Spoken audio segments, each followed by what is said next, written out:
customers I'm driving at is Edgar Yap. Yes, Yeah. and Tell the viewers more about that story.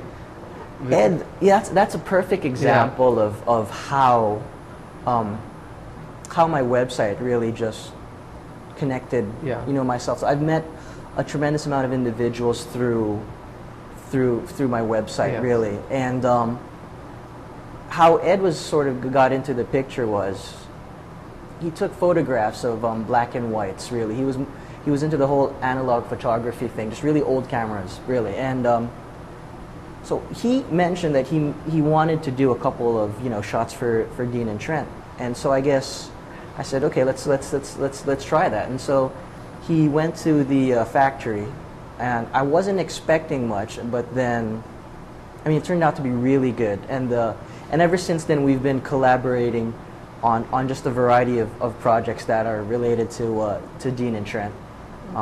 So it was something really, I mean, like really a blessing for the brand, really, to you found a fan that I found an authentic fan. That I found an authentic fan who had an expertise, and we were able to sort of collaborate with each other. And just recently, he's actually responsible for some of the pictures in that the magazine feature that you wrote. And so it was just a great team, really. Yes, yes. So I mean, I guess when you talk about just creativity and art speak, I mean, you have photography, you also have fashion, and that's one of the good benefits, or as a result, that's what happened. Okay, aside from Multiply and Facebook, how else do you promote Dean and Trent? Who else do you work with to promote the brand? A good point of promoting your brand is to getting in touch with stylists, I guess, and also with having several magazine contacts as well. Dean and Trent has been pulled out in for FHM, for Men's Health, and Rogan.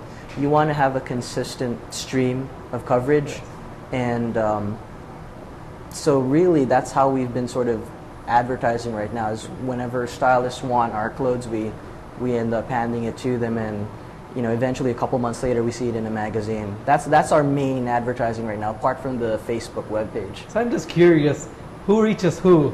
Is it the stylist reaching you out, reaching for Dean and Trent, or do you go out of your way to look for these stylists? 50-50. I mean, some of them actually approach you, whether they've seen your clothes, wherever you sell them at. Sometimes, I'll skim through a magazine, and I'll like how that stylist rendered a certain concept, and I'll get in touch with that stylist, and so it's really 50-50. So it's more of research. But it's more really, I mean, being diligent on your part, and then being diligent as well. Yes, yes. So it's, of course, we live in the business. So. Okay, now we have to go to a commercial break. This is Bears and Bulls, the official network for the Philippine Stock Exchange. Thank you.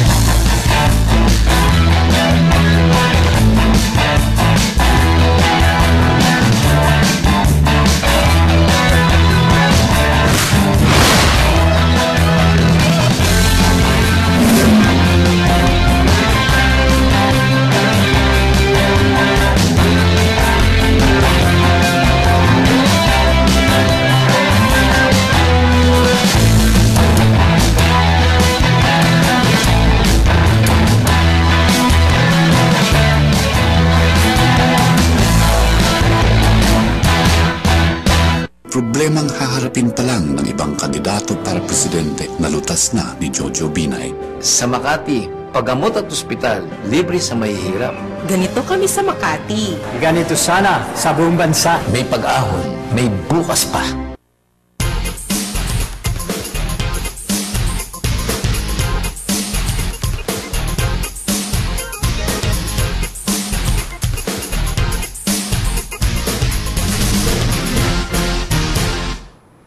Good morning. Welcome to Bears and Bulls, the official coverage of the Philippine Stock Exchange.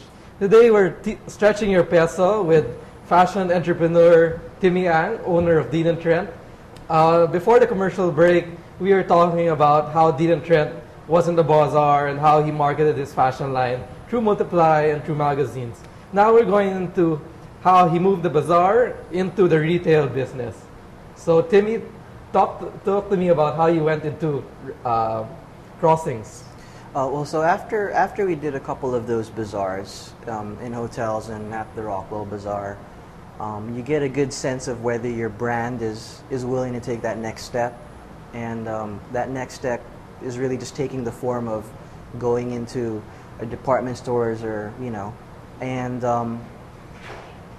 so after the bazaars, we were fortunate enough to be approached by one of the merchandisers from Crossings department store. At that time, they were doing a revamp really of the brands that they carried within their store, within their department store, and just really a whole image change.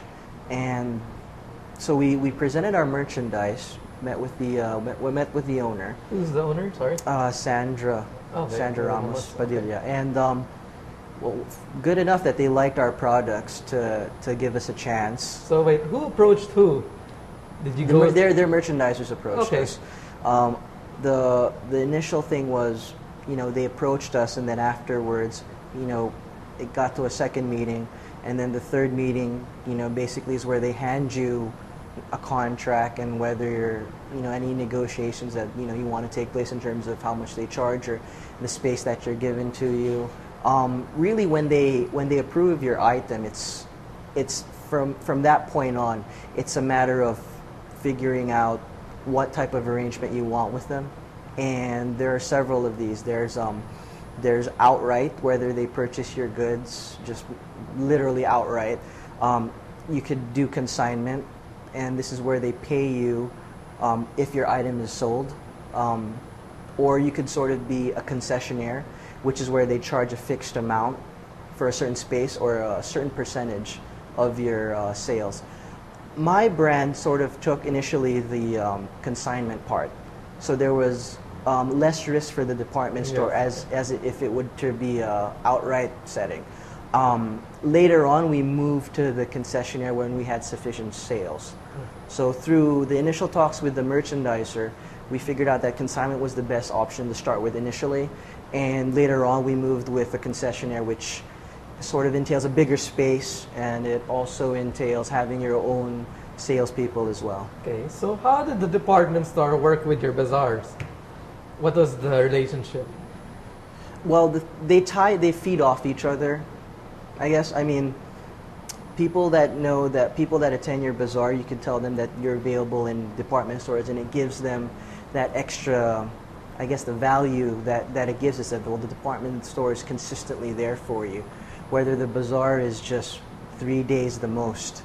So, and when people head to department stores, whether they want these certain special, events, well, you could just mention the bazaars that you're going to have at, Rockwell, for example.